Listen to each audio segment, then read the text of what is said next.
দিকে আমার পড়ছে কোনো জায়গা। আমি স্কুটি নিয়ে আসতেছিলাম, পকেটে ছিল, পকেট থেকে পড়ে গেছে। ওর মধ্যে আধার কার্ড, আই কার্ড, আমার ওয়াইফের আই কার্ড, আমার লাইসেন্স, এটিএম কার্ড সবই ওর মধ্যে।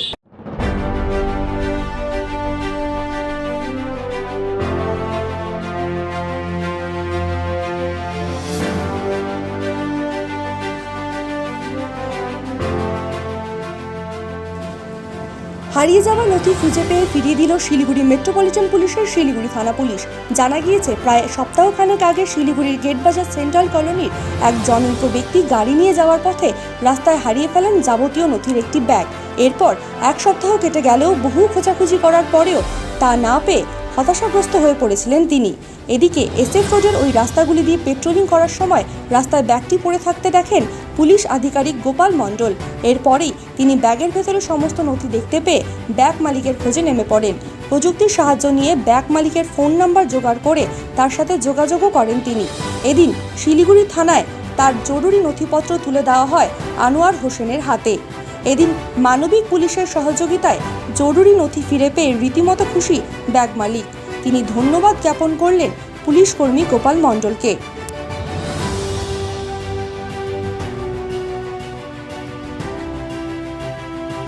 দাদা, আমার যে জিনিসটা ছিল, মানে পয়সার চেয়ে বড় জিনিস। কেন আমার ঠিক বলতে পারবো না কোন জায়গায় হারাইছে, কিন্তু এই জানি কি এসএফ রোডের দিকেই আমার পড়ছে কোনো জায়গা। আমি স্কুটি নিয়ে আসতেছিলাম, পকেটে ছিল, পকেট থেকে পড়ে গেছে। ওর মধ্যে আধার কার্ড, আই কার্ড, আমার ওয়াইফের আই কার্ড, আমার লাইসেন্স, এটিএম কার্ড সবই ওর মধ্যে। ওই একটা জিনিসের জন্য মানুষকে কোথায় কোথায় দৌড়াইতে হয়। এখন এতগুলো জিনিস আমাকে কত যে ঝামেলা ভোগ করতে হতো। তো স্যারের মেহরবানি আছে কি আমাকে ফোন করে তাও ডাকায় আমাকে দিল। এটার জন্য আমি ওনার বহুত বহুত আভারী। খুবই খুশি হচ্ছি, খুবই মানে সম্মান করতে ইচ্ছা করতে কি আমার এই যে মালটা আমি পাইছি, জিনিসটা যে পাইছি, মানে আমি তো ভাবতেও পারিনি পাবো। আপনার নাম আর কোথায় বাড়ি? আমার নাম হলো আনোয়ার হোসেন। কোথায় বাড়ি?